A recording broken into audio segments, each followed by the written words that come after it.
Hey guys, brand new podcast. And if you are getting this today, realize you have a couple days until the Two Bears live New Year's Eve event. Me and Tom Segura, freshly out of the hospital. Tom is freshly off pills, freshly off Dilaudid, still with a broken arm and a broken leg. We'll be doing a live event New Year's Eve from Two Bears, One Cave Studio. And we got lots of treats. I got 4 surprises for Tom that he doesn't know about. I've got we're both wrote porns, and we have table reads with friends and actors that will be doing our table reads of our porn, and we will be showing them on the podcast. And obviously on the live event, this all is airing on the live event. On the live event, we will be viewing Tom's basketball break video when he broke his knee and his arm. And then I casually put it all back together and panicked and walked away. We will be breaking down all that video. We have some surprises we have a lot of surprises, and you're going to love it. So go to ymastudios.com/livestream to watch it.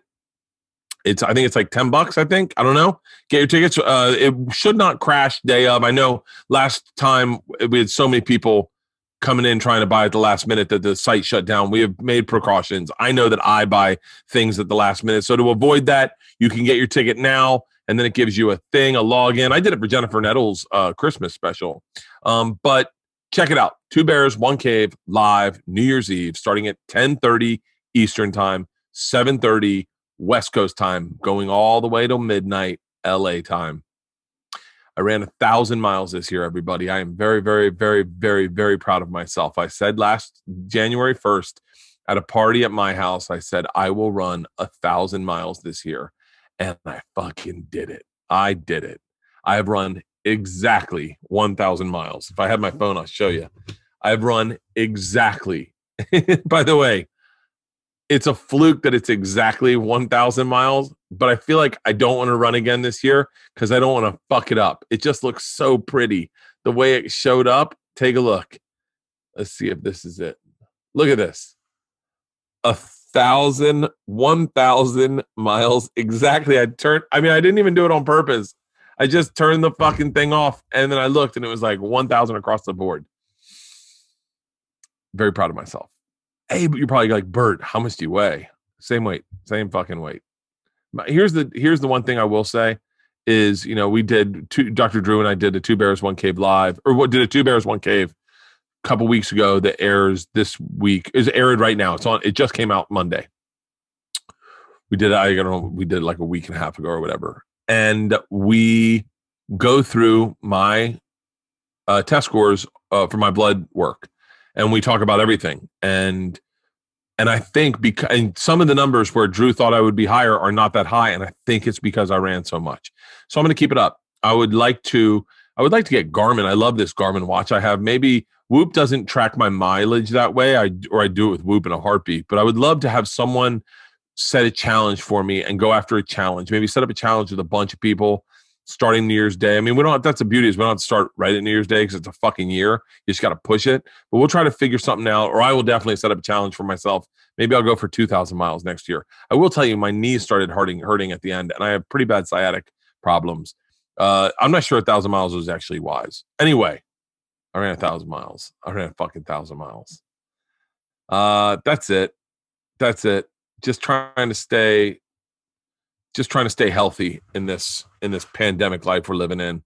It's been fucking frustrating and exhausting. It's been absolutely exhausting. I have had 4 tests in the past 2 weeks. I've had 5 in the past 2 weeks. Stay safe. Stay safe out there, guys. New Year's Eve, I suggest don't go out or do something intimate with people you trust. I don't know what to tell you. Don't listen to me. Fuck Bert Kreischer. I should not tell you a goddamn thing. I will tell you, stay home, watch Two Bears, One Cave live. Hey, today's podcast is a great podcast. It's with Jeff Dunham. We did it at Leanne's new podcast studio. We were stuck over there. We were blocked in, and Leanne had her computer, so we recorded it over there. So if it's a little different than here, the audio in here is awesome because there's so much shit in here. If it's a little tinny, I apologize. But Jeff Dunham's someone I have wanted to podcast with a long time. Reason being, I'm obsessed with. There's certain things I'm obsessed with. And it changes throughout the the years. I was obsessed with small details for the longest time. If you know that, I'm obsessed with time travel movies.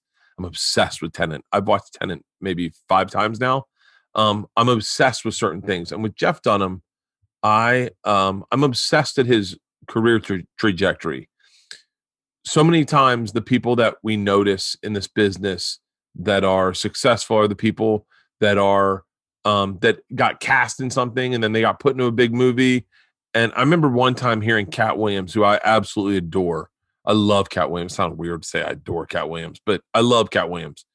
He was shitting on someone, and he was shitting on someone that I'm friends with, but he was shitting on someone, and I understood what he was saying. I understood what he was saying is that when you're in this business for a long time and you work at it for a long time and you don't get a lot of success, there are certain comics that you look up to who kind of did it their way or did it a different way. And those are the ones that you see. And Jeff Dunham is one of those guys. We talk about this on the podcast. He had massive success at a young age and was doing, he'll tell you the story, and then it kind of went away. And then he had success. And it's, guys like that, especially from a guy like me. And by the way, I'm only telling you from my perspective. I'm certain there's young actors out there that are like, and I've had them on the show. Adam Devine created some of the Workaholics, one of my favorite shows. I've said this before, but like he'll never know what it's like to be a journeyman comic, someone who kind of gets overlooked by the industry and overlooked. And when you are that guy, you kind of find these heroes in unlikely figures. And for me, guys like Gene Hackman meant a lot to me. That sounds crazy, but like Gene Hackman didn't find success until he was 50. And when you're 35 on the road or 40 years old on the road or 42 doing a special and you're wondering, is it ever going to happen? Then you kind of look at guys like that. Dane Cook said it once to me, said, what I love about this business is every day is like a lottery ticket. And, Dane worked really hard to get where he was. He did a lot of shit out of the box, as did Jeff Dunham. And Jeff Dunham is just a really inspirational guy who does what he loves and follows his path. He doesn't steer off the path. He doesn't do what other people are doing. He does what he does. And I fucking have so much respect for the guy. And I was really blessed to be able to talk to him for an hour. He's a really busy guy. And so I didn't want to take up too much of his time. I'd like to have him into when we finish the new podcast studio and this fucking COVID shit starts to slow down. I'd like to have him into the new podcast studio. He has a new special called Jeff Dunham's Completely Unrehearsed Last Minute Pandemic Holiday Special. It is streaming on Comedy Central. I've seen bits of it on Comedy Central's YouTube page, but you can find it anywhere Comedy Central. Just type in Jeff Dunham's Completely Unrehearsed Last Minute Pandemic Holiday Special. And what's beautiful about the special and about a lot of the specials I've been seeing lately is because things have been changing, people are shooting it in different places, and it is gorgeously shot. It is. And it's great. Leanne and I watched it.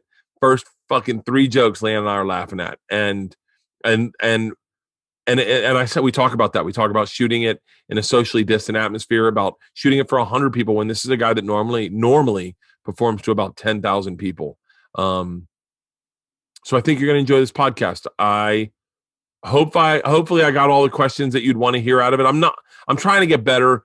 These Zooms have gotten me to be a better podcast host, but I'm ready to get back in person with people because I feel like conversations are so much easier when you're in person with someone. But let me tell you something. Because we're on Zoom, I get an opportunity to talk to Jeff Dunham for an hour. So, ladies and gentlemen, without further ado, let me say to be the first to wish you a happy new year.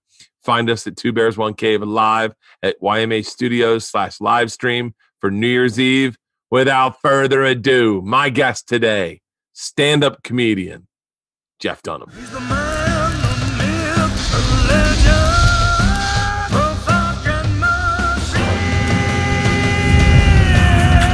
Oh, God, look at your background. It's so much better than mine. Yeah, but you know what you got with yours. Mine, you're like, what the fuck is that? That is fucking, Jeff, I can't tell you. I appreciate it, man. No, my pleasure. I think we have a few people in common, so it's all good. We did. It's so funny. We did a show together. Oh my God, maybe now 3 years ago, me, you, Billy Gardell at the Irvine Improv to do something for the Wounded Warriors. And they gave us these badass backpacks And I've been wearing this, using that backpack ever since. And it's funny, they gave us our names on it. Me, you, right. Billy.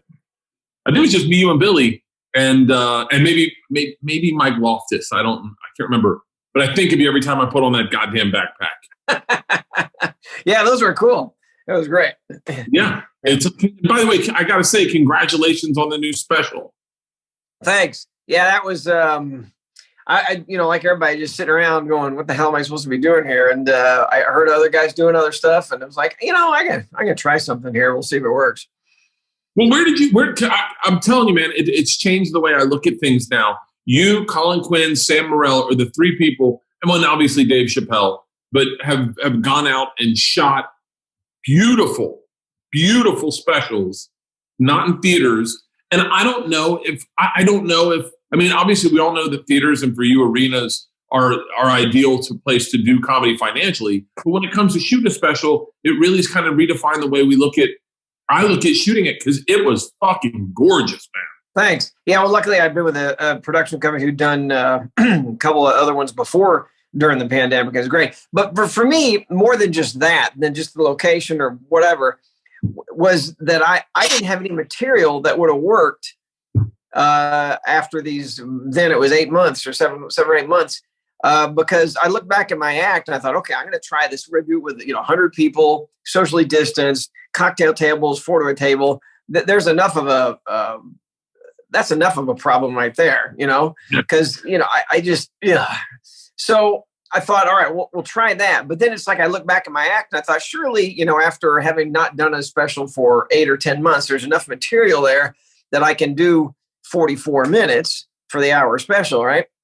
And I look back and literally there was one joke that I thought would be okay to use, meaning everything was so dated because it had nothing to do with life the way it is now.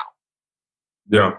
And it was... you don't have to tell me. There's no I went to the store the other day. Everyone's like, really? Were you wearing a mask? It really changes the smallest perspective of it. Yeah. And so that changes everything in the joke and the conversation with the audience and your tone. And it's unimaginable. It would have been, how it is. It would have been unimaginable if anybody had said this to us and what was going to happen, to be like, no. So I got together with, I had 3 folks that have been writers for me for a long time. And then we found 3 other folks that were younger that had never written for me. I gave them all subject matter. And I said, here are the topics. Don't write to a character. Just write jokes on these materials, on these subjects. And then I took all their jokes. And for 2.5 weeks, I sat in my office for 6 hours a day, rewriting and cobbling together all these jokes that would fit each character and the circumstance. I didn't want to do any politics because I'm sick of that and I don't know who's not. And I didn't want it to be dated. And so then what I'm trying to get at, more to me than where we were in the circumstance, was the fact that I didn't try out a joke on a soul. I didn't tell any joke to my wife. I didn't tell a joke to that was the part of me where I'm sitting there going, I know he's telling the truth. I know he hasn't done any of these jokes. And by the way, I got nervous watching that on a tightrope. And then the first joke you told where I went, my wife and I looked at each other and went, oh, that's a good fucking joke, was that you missed the ventriloquist convention. Alternative 70 virgins. Yeah. And I pride myself in, when somebody writes a joke, then I'll think of other jokes, how it breeds other stuff. And I wish I could say that was mine, because that was just brilliant. It was great. That was really great. So how does that work? I have a bunch of things I want to talk to you about. Mm-hmm. Namely, you are set up for anything outdoor. You could very quickly do outdoor events very quickly, because you've been doing arenas now for, I want to say 10 years. Is it? Yeah, 11, 12. Yeah. Mm-hmm. 12 years. And arenas have the same vibe as those outdoor shows, where it's like, you trust in your material. You know what I mean? It's not like clubs. This is the smallest venue you've done probably in fucking 15 years. Oh, it's been, I haven't done 100 people in I don't know when. I mean, the last time I had 100 people was, what was it? The Ice House on a bad night, maybe? You know what I mean?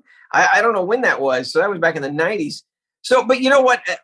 There's a little bit of a difference, because in the arenas, we set them up proscenium. So I don't know what it's that not word it's not, it's not an oval. We do it. We cut off part of the oval. So it's and the audience is right there. We put them on the floor and then they're all up like that as well. So it's not as difficult as being outdoors. I'll do fairs, and fairs are great with a big giant audience, but there's still more of an intimacy in an arena. But I got to tell you, I thought this is going to be a real downshift for me, a jerky downshift for the bad clutch, going from 10,000 people to 100 people. How's that going to work? But I've been sitting around, I've been just like everybody, been sitting around my house for so long that to finally have that release of even 100 people laughing was amazing. Yeah. And I'll tell you, the moment that I knew it was time to go do something else, I'm sitting at my kitchen table with my wife, and we have 5-year-old twin boys. And I'm just sitting there, and I picked up a chip clip and started making it talk. And my boys were on the floor. They thought I was the genius. They were laughing their heads off. And I'm like, I got to get out of here. I got to get the hell out. That is so, I wouldn't even think about that. Yeah. Yeah. So it's time to go do a show. But, I got to say, though, my point, though, was it was such a delight having that intimacy of, even though it was outside, they made it intimate and people were close enough. Oh, yeah. And I realized every once in a while I'll go back and I'll do a club, or not a club, but a theater. I haven't done a club in so long. I'm actually scared of clubs now. But I haven't done a theater, and every once in a while I'll do one. And it's like I forgot how fun that is, because you get that immediate reaction from the crowd. Yeah. And it is almost like you say, it is almost like I'm going to trust the material. I'm going to do it. In the arena situation, but I'm telling you, it's you would find it not that much different than doing a theater show. Well, it's interesting, and I hope this comes out. I say things that I sometimes don't sound like compliments, but I mean them that way. I know comics would hear as compliments, but audience members sometimes might hear it weird. You were the guy that all us comics looked at and said, there's a chance. Like, because you had had a pop, and then you went back to the clubs and hustled at the clubs. And you were the guy that club owners would say, club managers. I remember guys at the Funny Bone would say, I had Jeff Dunham in here 5 years ago for $1,000. And the idea that you had a pop, took it back down, and then blew up level you're at, which I would argue, and I think you don't have to say anything, but maybe 5 comics, 10 comics ever in the world have had careers like you, ever, with the venues you're doing. But it's that journey for me is something that I could connect with from a comedian standpoint. I have a hard time connecting with kids who get discovered at 16 and then blow up and they're directing movies. And then I always feel like there's a disconnect from me. And I'm not shitting on guys like that. I've made jokes about Kevin Hart with him saying like hard work, hard work, hard work. I'm like, we're all fucking working hard. We're all working hard. The stories that connect with me are yours. And I'm curious about that journey because it was fun to hear. It gave you hope. It's almost like when you hear people, this is a bad analogy, and I'm sorry that we put so much on comedy, and you're going to hear this and go, shut the fuck up. When you hear of someone getting COVID and not dying and not getting that sick, you're like, oh, so, okay, so there's, or getting an illness and going, oh, they didn't, like when you had that explosion and then all the club owners like, I just had him in here 2 years ago for $1,000 and now he's playing the goddamn Civic Center. It gave us something, us regular comics, to go, hey man, it can happen. Right? Yeah. My journey was a little bit interesting because I moved out to Los Angeles in '88, and I'd already been doing shows for a long, long time. I'd already been, I started when I was a little kid, but I'd been doing Kiwanis clubs and Boys Cub Scout banquets and church shows and all that. So I knew performing. And so when I moved out to LA, I knew my act. I knew how to work an audience. So it wasn't like I had to learn that from the ground up. So in '88, I was booked on The Tonight Show within a year and a half. I was actually booked within 3 months, but there's a whole nother story. Right before, literally the night before I was supposed to tape, Jim McCauley came back out and saw me at the Comedy Magic Club, and he said, "I'm sorry, I made a mistake. You're just not ready." And of course, that's after I'd bought the $1,000 suit and phoned everybody I was in TV Guide and the whole bit. And literally the night before when I graduated from high school, my 10-year goal before I came back for my reunion in 1990, because I graduated in 80, was to have been on the Tonight Show with Carson. And that's all I focused on for a decade, doing every show, everything, and working my act. And so in 88, in the winter of 88, December of 88, I was booked to be on the Tonight Show. So I made it by a year and a half. And then, he had seen me on a good night, and then he saw me on a bad night the night before. And then he said, "You're not ready." And the one sentence that he gave me that I use for everything, he said, "When it comes to being on the Tonight Show with Johnny Carson, it's better to be 5 years late than 1 day early." Ooh. So it was like, wow. I fucking love hearing that. I love hearing that. Yeah. So that really gave me inspiration. And I auditioned for him 9 times before he finally said okay. And that was over a period of years.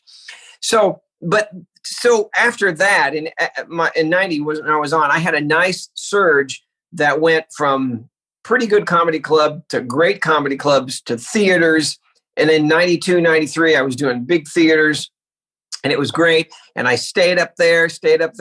And then things started to wane, and I was at the tippy top I was doing theaters, but then it went back down to comedy clubs. But I was at the top of the comedy clubs, hitting the glass ceiling, couldn't get any further. Seinfeld and a couple other guys that I had been kind of, never equal with Seinfeld, but at least he'd been doing, he had a couple of HBO specials, and that was it. Those guys took off, and I was still playing the damn clubs, and I couldn't get any further. And finally, nobody would give me a special. Nobody would do it. And I was like, and then the comedy club business started to wane. Numbers started to go down a little bit. What year is this? What year is this? How old are you? Do you have kids? Are you married? I need to know. See, these are all the things us comics go, this is our Bible, You hear stories like this and you go, okay, all right, I'm on the right track. No, I things have started going up. I got management and, top of the comedy clubs for years. And so this was until about 2003, 2004. I was on the Best Damn Sports Show, period. And things were great. And then that's when things started to wane a little bit, because all the stand-up shows had gone away. And I was getting no television. I could barely get on with Leno every once in a while. And that was about it. So yes, I'd gotten married. We had 3 daughters. We bought a big giant house in a really nice part of town in an exclusive gated community. They were going to private schools. We bought the big cars. So, anybody coming up, be it a musician, a sports figure, comic, the trouble is you think that the money you're making now is the same money you're going to be making in 3 years or 5 years. And how many times do you hear that story where they go, it's like physics, whatever goes up fast comes down fast. And just like a bottle rocket. And not that I'd gotten there fast, but I'd gotten there big. And I thought that money was going to continue. But the career started to wane and started to go down. And I got to the point where that thinking of, I'm going to have to sell this house. We're going to have to downsize. I guess it's going to be okay that I'm going to be doing comedy clubs and corporate stuff the rest of my life, because I guess I've done it. I was on the Tonight Show, and that was my goal. And now it's been great. And that was it. But nobody would give me a special. And I saw some of these guys on Comedy Central, and I'd get the little tiny ones, what were they called? Comedy Central Presents, and they have like 3 comics on there. Yep. Yeah. I never got one. Yeah. I never got one. And that was like, I hung my career like, give me a Presents. And it's funny, the things that mean so much to a certain point, then you go, I guess then whatever. Yeah.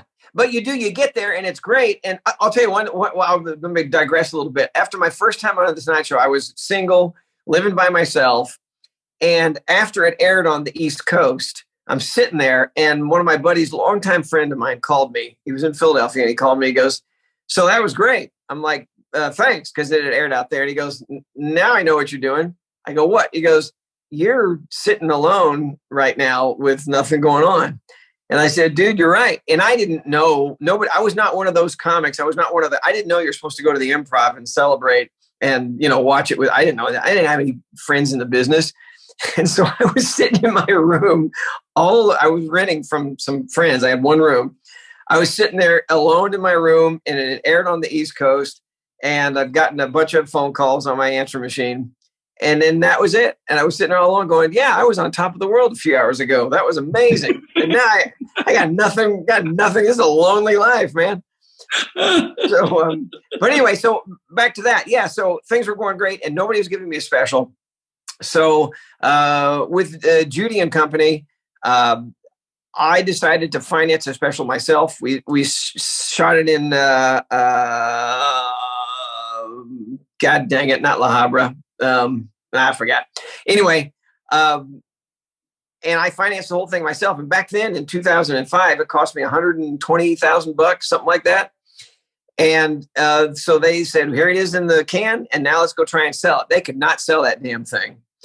And they went to Comedy Central and basically begged them to show it. And Comedy Central said, he's not our brand, but I'll tell you what. And they did that horse trading thing. They said, give us that guy and we'll air Dunham. And they said, okay. And I don't know what other comedian it was, but they gave them him or her. And they said, well, now I'm trying to rack my brain going, I know that client list around that time. I'm going to call from Judy and go, it was Jim Brewer. Well, that's the story that I was told. And they said, we'll air it one time. And they aired it one time. I think it was on a Friday night or whatever. So we shot it in 2005. They aired it in 2006, I think is right. It took 9 months to get it out of the can, Levity wouldn't even edit it until we'd sold it. And so they finally talked Comedy Central into it, had to beg them. They aired it one time. We called for ratings on Monday and they said, we think there's been some kind of mistake. We'll call you back. But Bert, you know what it was? It was just that grassroots of having done those shows for so many. It's like Leno did it, having to do all those shows all over the country for so many years, just getting that grassroots following. And they came to the plate, and we went to the plate, and they were out there for us. So, and that's when it all kind of began. And they begged for the second one right away, and then we did the second one, and that had Ahmed the Dead Terrorist, and then things just kind of took off after that. It was, I will tell you that I was over at the same management company around the same time, and watching your career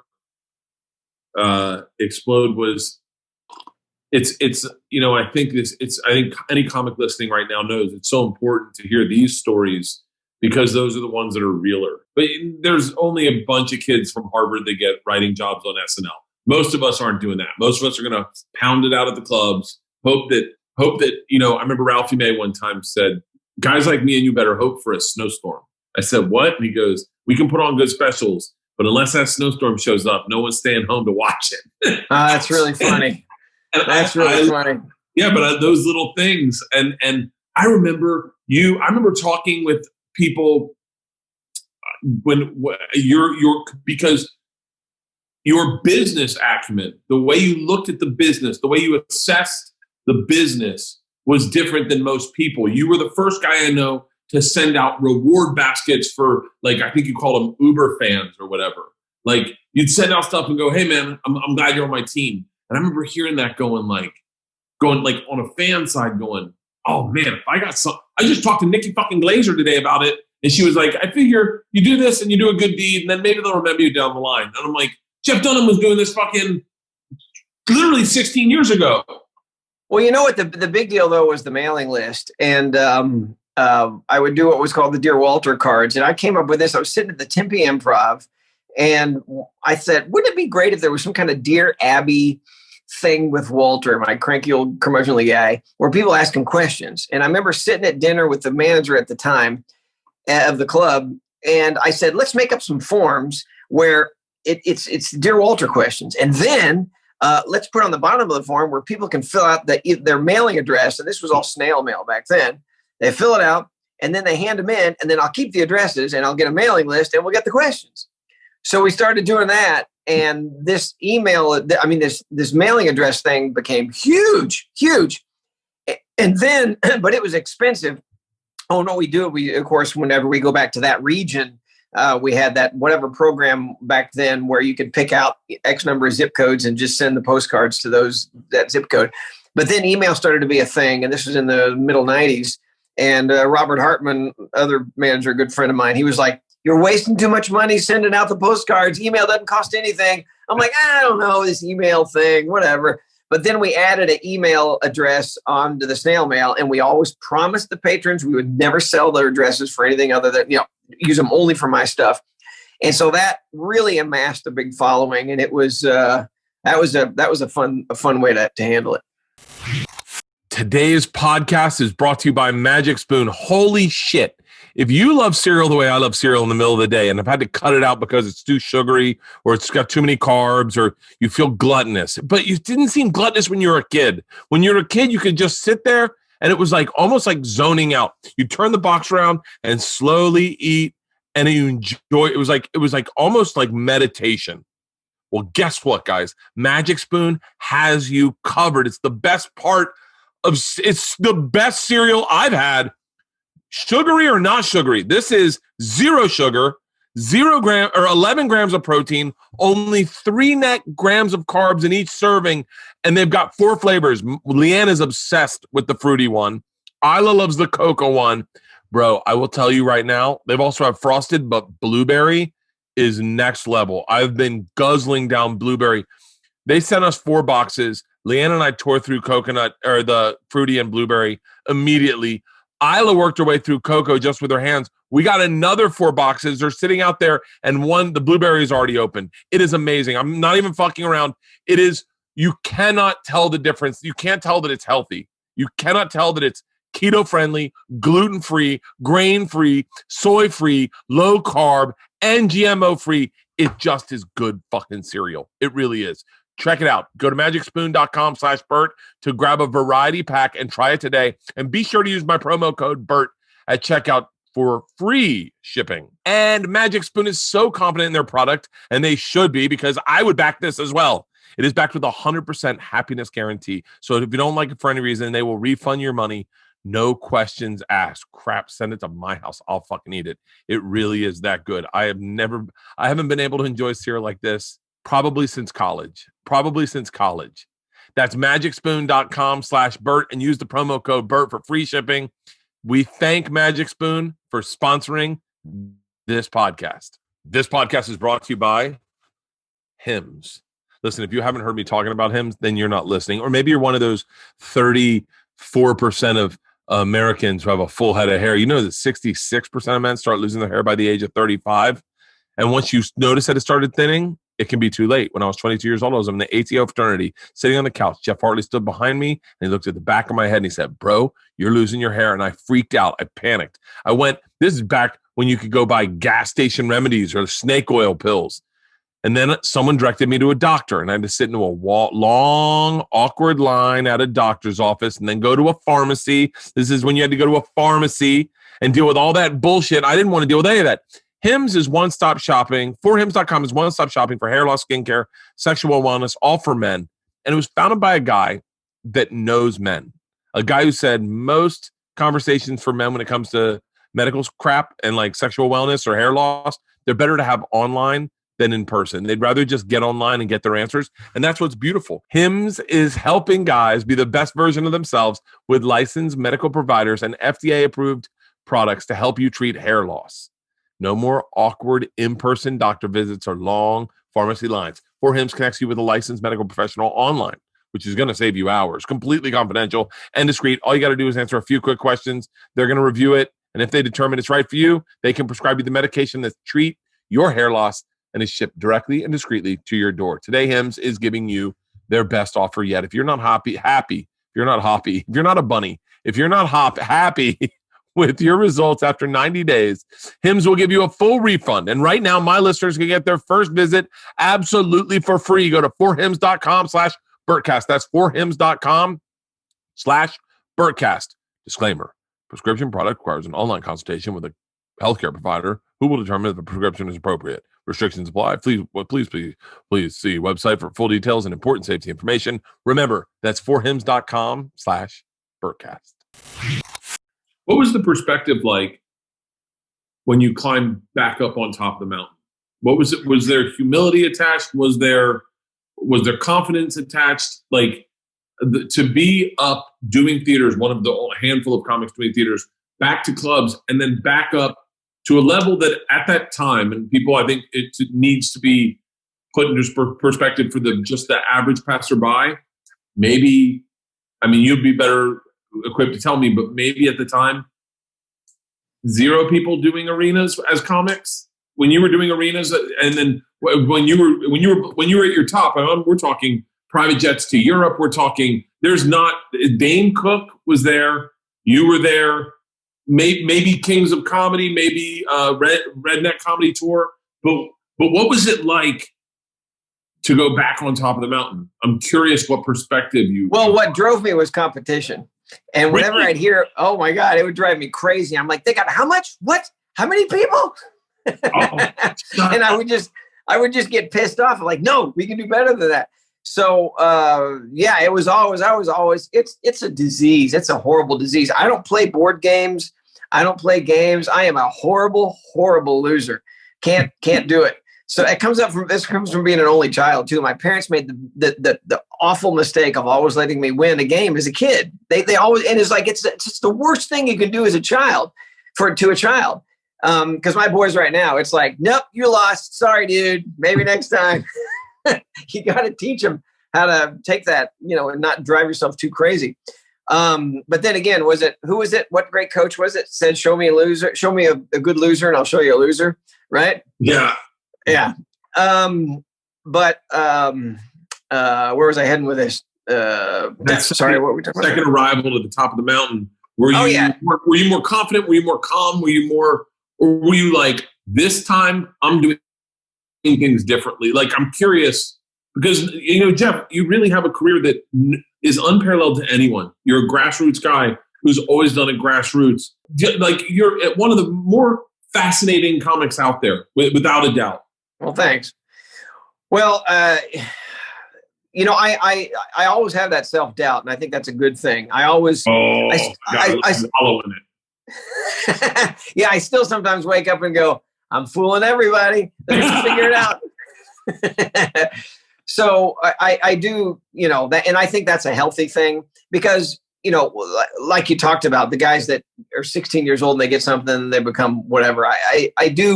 I am a firm believer in that whatever goes up fast, come down fast. I also like the analogy that the biggest, most powerful airplanes take the longest runways, the biggest, heaviest planes. They take the longest time to get up in the air.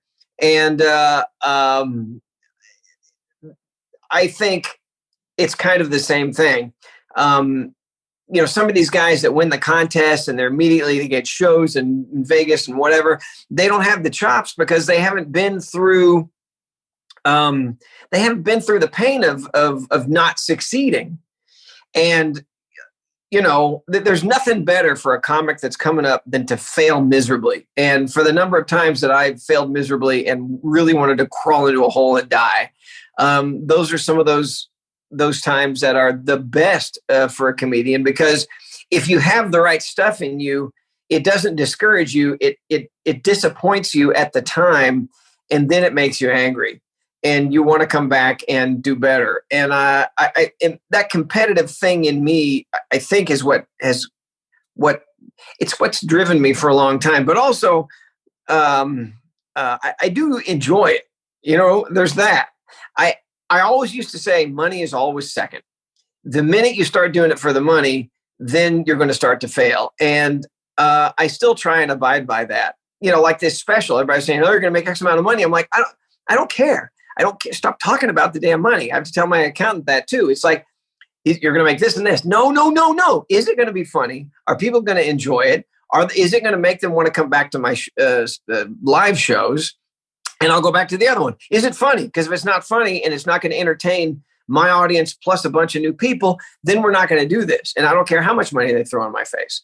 So like right now, Comedy Central wants me to do another one. And I'm like scratching my head going, okay, when is the best time to do this? And I don't care that I'm not making any money right now, because that's shooting yourself in the foot if it's not a good product. Yeah. Yeah, that's the truth. What that it's interesting. You've talked. I love the analogy you said about flying. I know you're into flying, correct? Yep. Well, it used to be. Got kids now. Because Bill Burr is one of my good friends, and he's a big helicopter guy. Yeah. And well, I built my own, and yeah, it's like I flew for years and years, and for almost 30 years I flew and went through the number of experiences that you don't want to go through. And I had one old pilot tell me once, after I came back from, flying when I never should have flown in, weather I shouldn't have flown in, and I landed, and he goes, every pilot is given X amount of luck. You have just used up a good portion of yours. So, yeah, I miss it, but I don't miss it, because every time I would go fly, and again, these are home-built helicopters, and I would take other people flying with me and all that, but I miss it, but at the same time, I don't miss the stress of wondering if I'm going to come back or not. How does a home-built helicopter work? Do they send you the pieces? Yeah, it's a kit. This company's been in business for decades, since the 70s, and it's a kit. It's a fully licensed as a kit. So it's all been approved and all that, but you're the final inspector. You're the one getting your butt up in the air. Yeah, I know. I was in college when I started it. I almost failed my senior year because I got the helicopter kit the last semester of my senior year, and I didn't pay any attention to finals. All I wanted to do was build that damn helicopter, and I almost failed. So does that you are a collector, and like anyone who's into ventriloquism, it's almost like you've got a pass to any Comic-Con, any like collectors, anything neat and kind of gitchy you guys were into. When did that start? Why did that start? Like, how did I miss? Like, I was into ventriloquism when I was a kid. I forget the first one I saw, and I was like, oh, that's fucking badass. But what do you think was the switch that clicked in you that goes, oh, this is... Well, I don't know. Again, being an only child, there was no one there to tell me that what I was doing was lame. And by the way, I would pay hardcore dollars for both my daughters to transition from their interests now into ventriloquism. How old are they?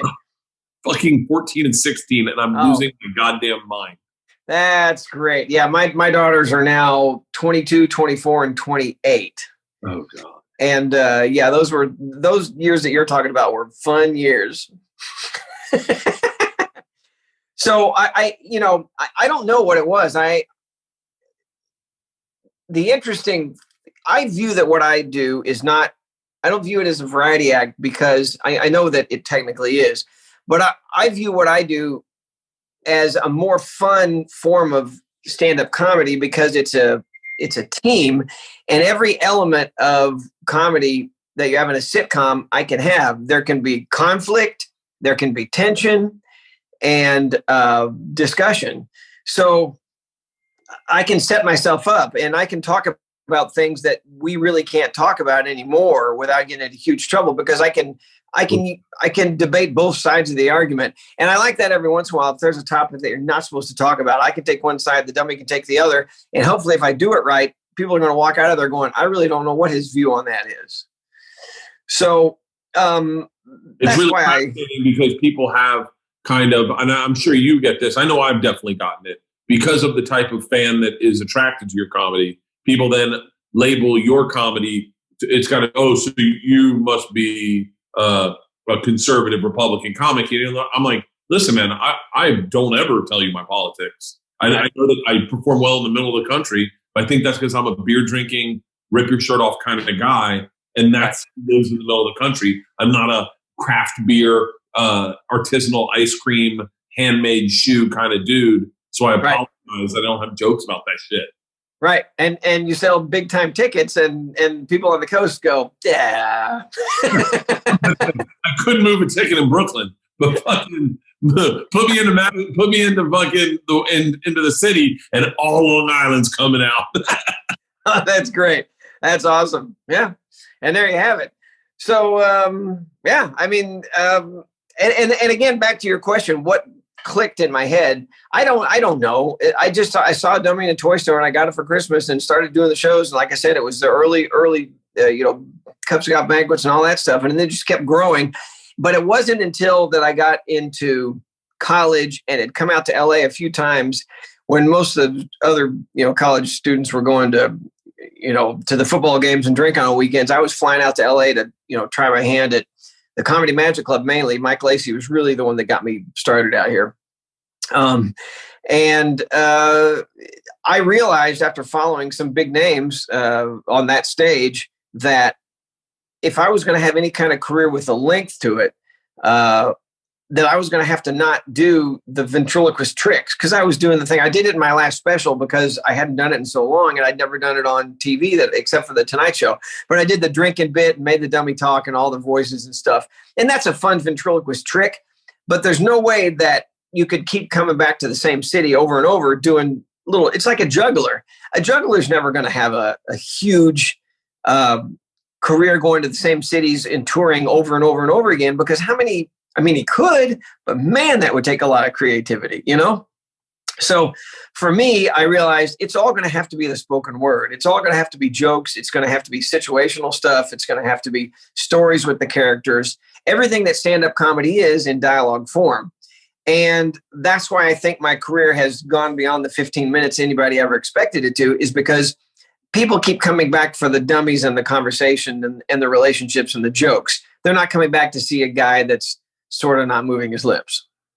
No, you said that casually. You said two things where I was like, shit, I never really saw that. Number one, you said to work with writers. And it's so funny because I know big comics, some of the biggest comics in the country who have writers, who travel with writers. And then if it's brought up, they pretend it never happened. And they're like, I don't know what you're talking about. Right. And then you've embraced, I do have guys write for me, but I realize now when you're saying this, and maybe it's a short sight on guys like me, but with the different characters, you're presenting almost like a brand new movie every time you do a special, like a legit sitcom, different characters, different conversations, it's got to be a lot more complicated than maybe say a Bill Burr or a Dave Chappelle, who take transgender issues and then just what's their spin on that.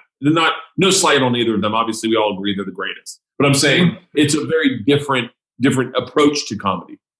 Well, yeah, and that's why when I tell the writers, I say, just write jokes. Just write stand-up jokes. Do what you do. Don't try and do what I do. Do what you do. Write those jokes, and then I'll take those jokes and I'll turn them into dialogue and twist them to fit, whatever character. And if I'm a good writer, I will be able to take a joke and do the setup, and whatever the punchline is, hopefully I will have a different punchline for every character according to whatever their characters are. And I love it when a writer gives me a bunch of great jokes, and by the time I'm finished with them, you don't recognize them. He wouldn't recognize them. Yeah.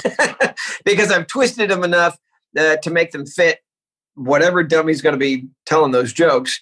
And then I've put my piece into it. I think there was maybe 3 or 4 jokes in this last comedy special that I literally said verbatim what was on the paper.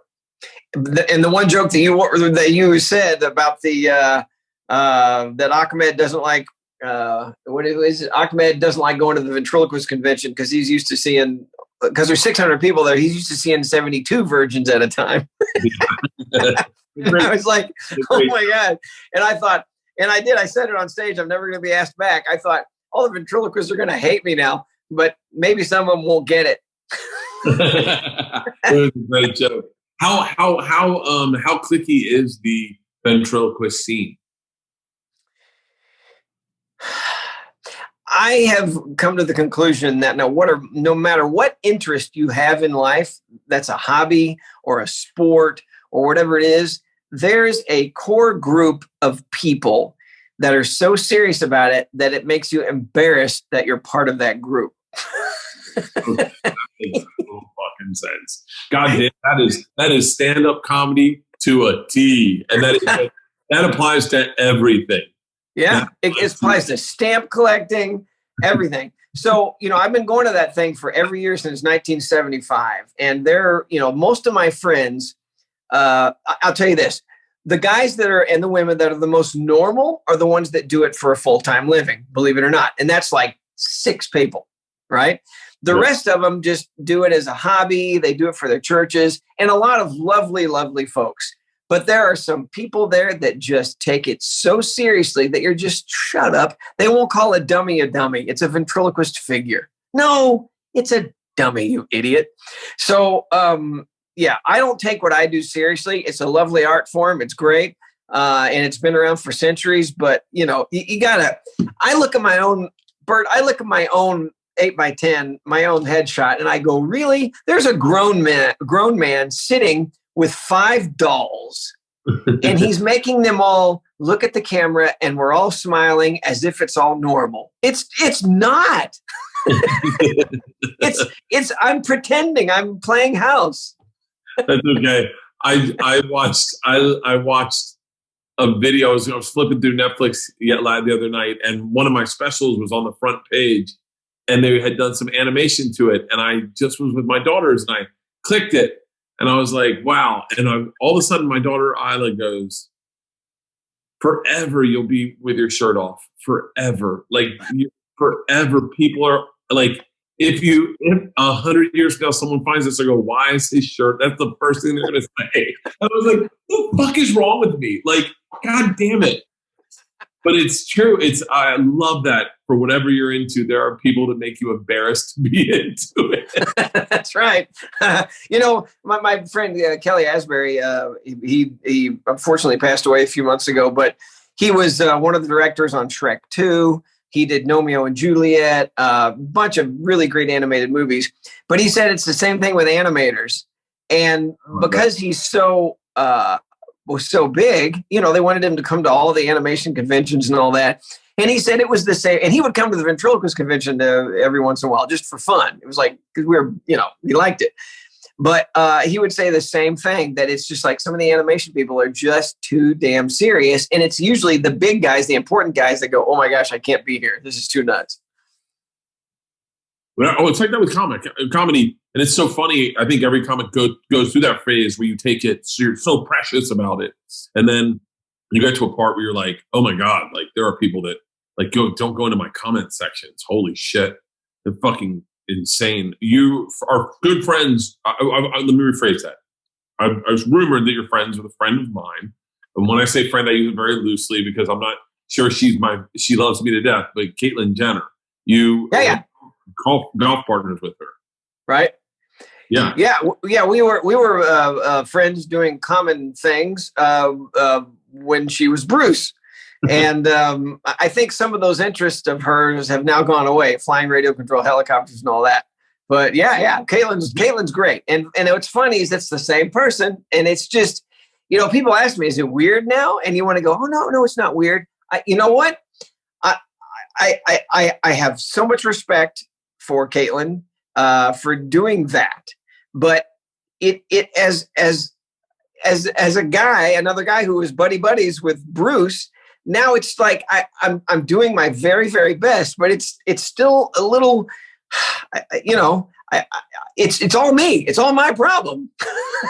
Yeah. So it's just like I want to go. How many times have I seen Caitlin and gone, "Hey man, oh damn it, sorry." Yeah, it's interesting because I told Rogan about this, and he's like, "God, I can't believe you spent the day with Caitlin. You got to write a bit about it." And it was such an interesting bit, but it's such uneasy territory because there's no malice involved. But what I noticed, and what I'm sure you've noticed, is whenever you talked about sports with Caitlin, she would, for lack of better terms, kind of bro out with you a little bit. Like she loved talking about the Olympics and about training, and my dad got on the phone with her, and my dad was talking about fiberglass pole vaults versus steel pole vaults. And I mean, it was really fucking fascinating.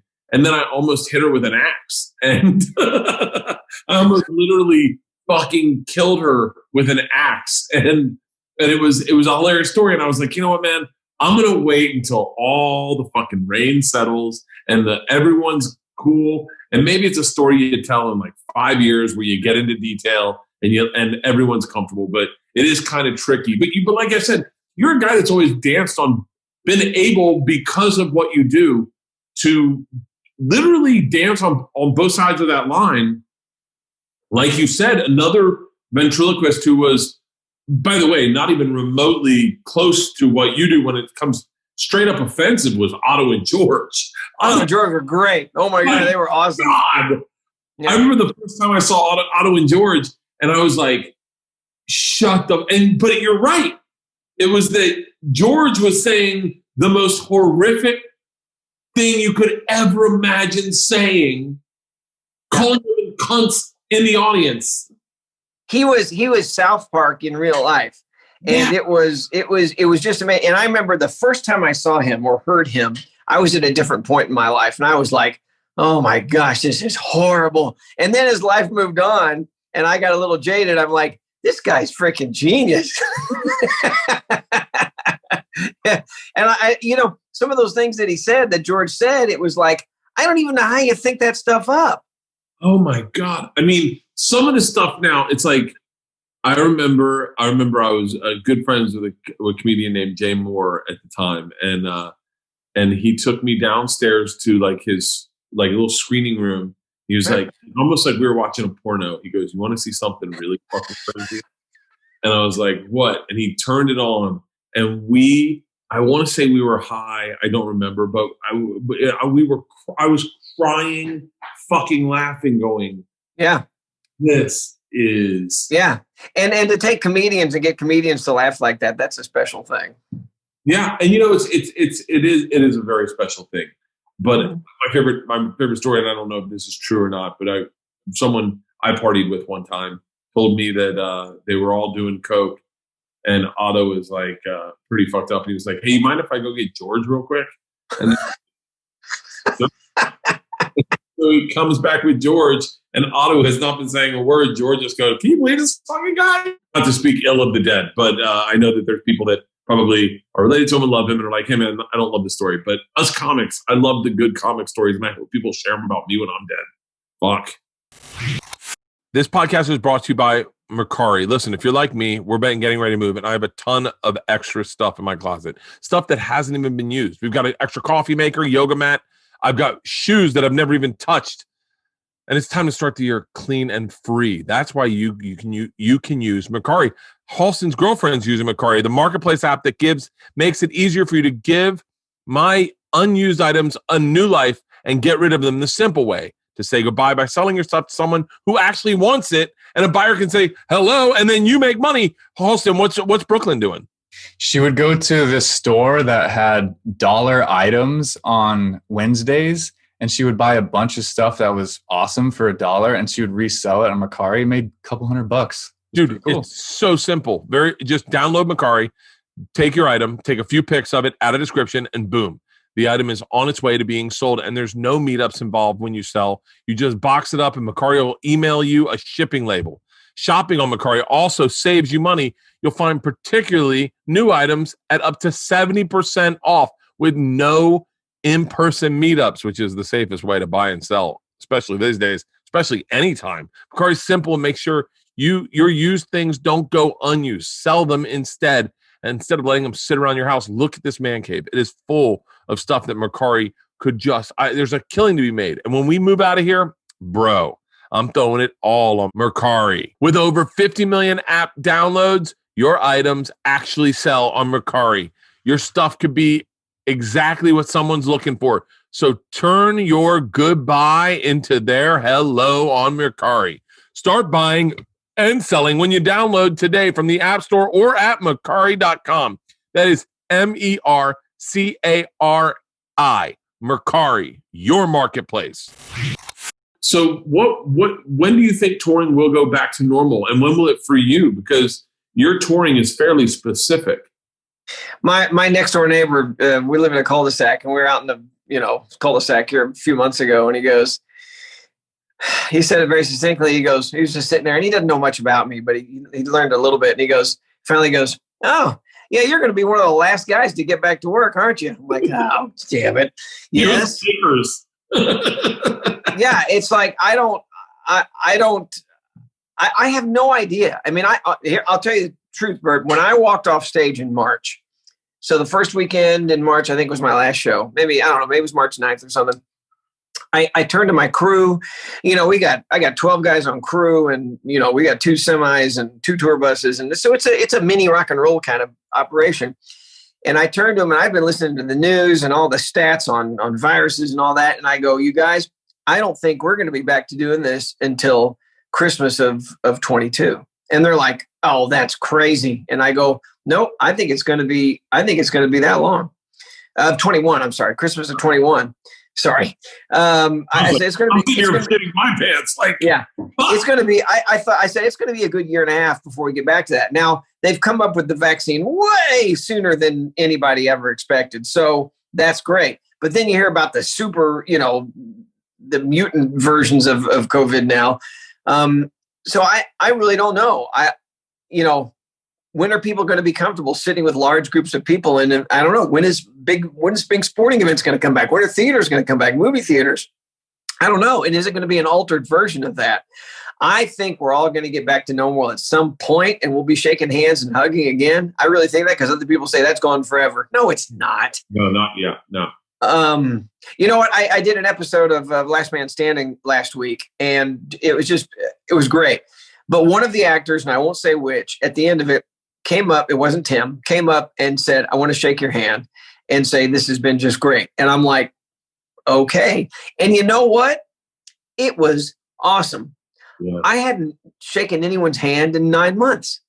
And it was a stranger, somebody I didn't know. And it was, there was a warmth there that it was like, man, this simple action has been gone for so long. And it's been part of our society for, I don't know how many decades, centuries, whatever. So you got to think we're going to get back to that. We have to. And people say theaters are going away. No, they're not. No, I think people are they want to get out. You want to go on the date. You want to get away from the kids. It's not going to go away. Yeah. But when you ask, I'm still going to stick with what I said. I'm saying it's going to be a year from now that to be in a big arena and doing a show like I used to do, I think that's when it's going to be. How complicated is because you do have, and you don't have to answer this. I don't know what things you're not allowed to say or you can say, but like, how complicated is it into going to build a character, a puppet? How complicated is it that build? How many do you have? And how do you tour with them? What is the handling protocol? Like, I'm curious, and I don't know if you're not allowed to answer. No secret. No, I'll just think up something that what is it in society? What will a large number of people laugh at? What character can I think like and be able to, because that's a big key, is to be able to. I would just have a black guy and a Mexican and say all the shit I want to say. Let me tell you something. You know what is funny about that is Jose Jalapeno, my Mexican guy. People have gone, oh my gosh, you got to stop using him. Guess who says that? Self-righteous white guys. Yeah. Hispanic people love Jose, and I don't do anything disparaging. He's a stinking jalapeno on a stick. That's what we joke about. He's a jalapeno on a stick. That's all we joke about. But I did one time, trying to make fun of prejudice, I created a character called Sweet Daddy D, who's a black character that was my manager. And I wanted to make fun of prejudice. I wanted to flip it around. I wanted him to tell white jokes. I wanted to be disparaging to me just because I wanted to be able to do that. And I got with a couple of black comics and I said, come on, I know you guys sit around and make jokes about white people. Tell me some of your best ones. And I don't think I got really true answers or any good material. But that's one of the 2 characters that did not work for me because I could not think like a black person. You cannot, I've said this before, you can't walk in their shoes unless you've walked in their shoes. And when I say there, I mean somebody other than yourself. Yeah. And you can't become a person if you really haven't lived that life. And actors, great actors, you become those people, but it takes a lot of research. And that's what I think I am. I'm an actor, acting through the dummies. And I was able to repeat the lines and imitate what I thought it should be But then when it came to the ad lib situation or writing my own material, it was impossible because I haven't lived the life of being a person of color and have to live through that, what they go through. So there's, and then the other example of that is I created a female character. I was in a movie called Dinner for Schmucks, and I was one of the schmucks, shocking. And as a schmuck, I had built my own dummy in the movie I really thought was my wife. We did all the legal stuff, and I was able to use her in my act. She only lasted about 3 months for the same reason that Sweet Daddy D didn't work. I have never been a woman. I don't know how women think. I have 3 daughters. I have an ex-wife, a mother, aunts. But for the life of me, if you had asked me a question, I would go, I have no idea what a woman's answer to this question would be. Just like I didn't know what a black person's answer to that question would be. So those are the 2 characters that didn't work because I don't have either one of those in me. However, a dead terrorist, I understand. I understand getting angry and you want to blow something up. I get that. Who makes? Do you have to go to a company to make the? No, I build all the dummies myself. I make them. So I build them all myself. And to get back to your question, so what I do is I find a character that I think will work well in society in whatever we're going through. And so through the pandemic, I did some YouTube videos of building a character online. We even got people to name him, had a contest. But he's basically a millennial who's stuck on his phone and lives in his parents' basement, and he doesn't care about anything else. And the naming contest was awesome. Some guy came up with the name Earl, but it's spelled URL. That's great. Yeah. And he hasn't seen the light of day yet on stage, but I think in this next special, and again, it's going to be another Comedy Central one, and I don't know when. It could be April, it could be August, I don't know when. But whenever it is, he's got to see the stage, and we got to do some jokes for this guy. I keep thinking there's got to be something. I wonder if there's a character who's in charge of figuring out who gets the vaccine first. Oh, yeah. By the way, or second. We know who's first. It's all the first responders and the old people, but who's going to get it second and third? And he's got to be the guy that tell people, yeah, you're next or you're not next. Oh, that's so interesting. So how did you? I guess you have to learn yourself how to build the puppets yourself. Yeah, it was all out of, necessity is the mother. And I was in college and I had other guys building dummies for me. A couple guys, I'd get them custom made, and they were never what you want. They take forever and they're really expensive. So I just started teaching myself and so necessity is the mother of invention. And I just learned how to do it. Is it like the guitar? Do you just pick it up and fuck around every now and then? Or is it? No, there's sculpting because you have to sculpt the face or chisel it out. I chose to sculpt them, and you got to learn sculpting. And then you have to learn how to take that clay head and how to make a mold. And then you make the positive, whatever material you use there. And then you have to install all the mechanics. Then you have to paint them. So there's a bunch of skill sets there. And that's why they're prohibitively expensive to anybody who's doing that for a living, because it's a boatload of work. Yeah. How many Walters do you have? Well, there was the original Walter that I built when I was in college, and he was a little bit smaller, but I was on the Best Damn Sports Show, and those guys, were huge. Some of the athletes that were on there, and Walter would be sitting there and you look at this tiny little guy. So I thought I'm going to make him a little bit bigger. So I actually made him like 12% bigger, which was perfect size. So there's really only 2 real Walters, the tiny original one and the one I've used since 04, I guess. But then there was one I did for a Hertz commercial in 96, and he's in a museum now. But there's really only 2 Walters. There's one Ahmed. There's a stunt Ahmed that was made out of rubber that we run over him with a tank and that kind of thing every once in a while. But there's one Ahmed. There's 2 Bubba J's, a stunt Bubba J and a regular Bubba J.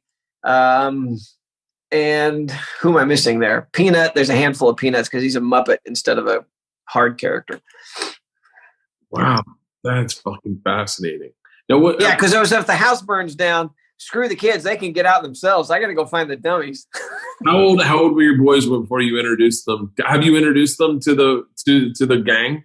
Yeah, we haven't done it in a while, but when they were really little, when they were like 2, we would do videos introducing them to the characters, like do Facebook Live and that kind of thing. And they were just cute as heck. And now I think they probably grab one's hair and run away with it or poke him in the eye or bash him over the head with something. So we haven't done that in a while. You know what's funny? When my daughters were little, I heard this story about my youngest daughter. She went to the next door neighbor's house, and she was probably like 3 or 4 years old. She's walking around, and she looks at her friend. She goes, "Where are your daddy's dummies?" So, like, what's it like being a second-time dad? Some of your questions that you asked me earlier about the career coming along second time, I actually apply more to being the dad. Really? It's interesting now because I can sit back and enjoy it more and appreciate it more, and I can stop myself from working and go, you know what? I really don't need to be doing this right now. I can come back to this when they're asleep. I'm going to go be in the other room with them and play, because that childhood, as you know, lasts that long. Yes. And by the way, I kind of hope I have a second family, because I really fucked this one up. That's perfect.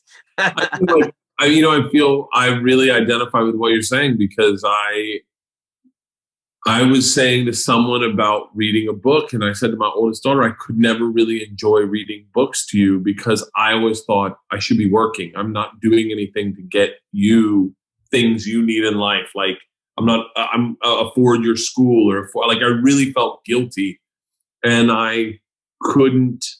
I really just busted my fucking ass their whole childhood. And then when things started to get good, it was at the time where they and girls, because of you had them, they want their own independence. Yeah.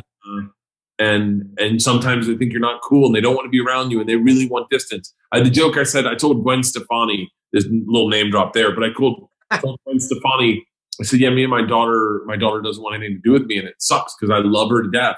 I go, it's like living with an ex-girlfriend and you're still in the same apartment. And she's like, oh, fuck this guy again in the kitchen. What the fuck? Yeah.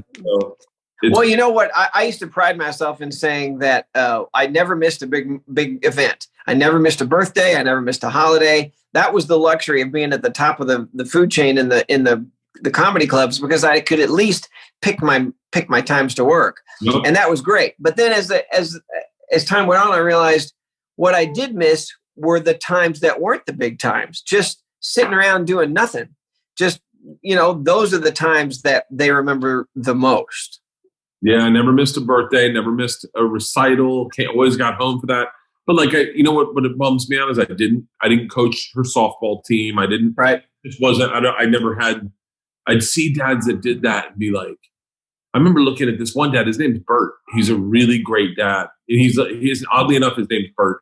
He was just a great fucking dad. He was the dad that was always in whatever uniform his kid was supposed to be wearing. He still had the shirt on. Like, he never changed.